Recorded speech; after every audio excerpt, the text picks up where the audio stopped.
Assalamualaikum warahmatullahi wabarakatuh. Nama saya Diana Fitri dengan NIM 2302 10053, jurusan Administrasi Publik, kelas 1B, Fakultas Ilmu Sosial dan Ilmu Politik.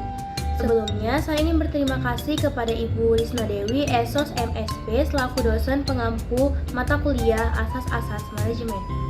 Materi yang akan saya bahas yaitu mengenai pengawasan. Pertama-tama yang harus kita ketahui yaitu pengertian pengawasan. Di sini ada pengertian pengawasan menurut para ahli. Menurut Winardi, tahun 2000, pengawasan adalah semua aktivitas yang dilaksanakan oleh pihak manajer dalam upaya memastikan bahwa hasil aktual sesuai dengan hasil yang direncanakan. Yang kedua, menurut basis swasta 1996, pengawasan merupakan fungsi yang menjamin bahwa kegiatan-kegiatan dapat memberikan hasil seperti yang diinginkan. Yang ketiga ada menurut Komarudin 1994. Pengawasan adalah berhubungan dengan perbandingan antara pelaksana aktual rencana dan awal untuk langkah perbaikan terhadap penyimpangan dan rencana yang berarti. Yang keempat, menurut Komardan tahun 2001, pengawasan adalah suatu upaya yang sistematik untuk menetapkan kinerja standar pada perencanaan untuk merancang sistem umpan balik informasi untuk membandingkan kinerja aktual. Dari beberapa pendapat ahli tersebut dapat ditarik kesimpulan bahwa pengawasan merupakan hal penting dalam menjalankan suatu perencanaan. Dengan adanya pengawasan, maka perencanaan yang diharapkan oleh manajemen dapat terpenuhi dan berjalan dengan baik. Tanpa adanya pengawasan dari pihak manajer atau atasan, maka perencanaan yang telah ditetapkan akan sulit diterapkan oleh bawahan dengan baik, sehingga tujuan yang diharapkan oleh perusahaan akan sulit terwujud. Lalu di sini ada macam-macam pengawasan.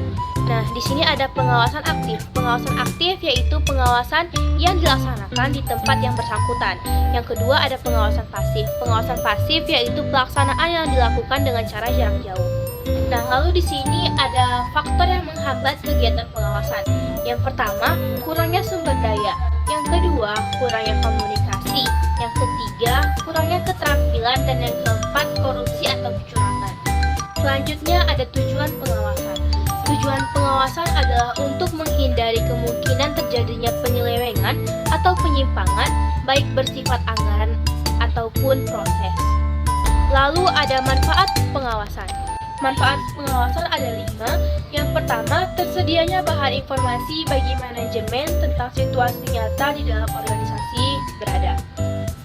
Yang kedua, dikenalinya faktor-faktor pendukung terjadinya operasional rencana dengan efisien dan efektif.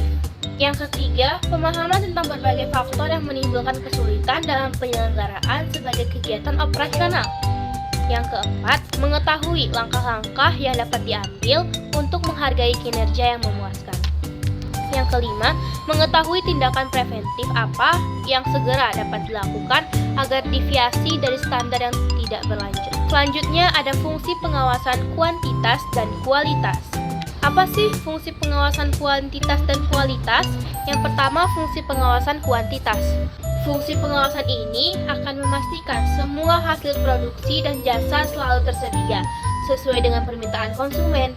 Pengawasan kuantitas juga membantu manajer dalam mengidentifikasi mana hasil produksi yang sudah sesuai rencana ataupun tidak sesuai dengan rencana. Yang kedua, ada pengawasan kualitas. Pengawasan kualitas berfungsi sebagai alat untuk memperbaiki dan mempertahankan kualitas serta menekan jumlah produk yang tidak layak jual. Fungsi pengawasan ini cenderung bersifat korektif dan preventif supaya hasil produksi benar-benar memenuhi kebutuhan konsumen. Nah, hanya itu saja materi yang dapat saya sampaikan mengenai pengawasan. Terima kasih telah menonton. Wassalamualaikum warahmatullahi wabarakatuh.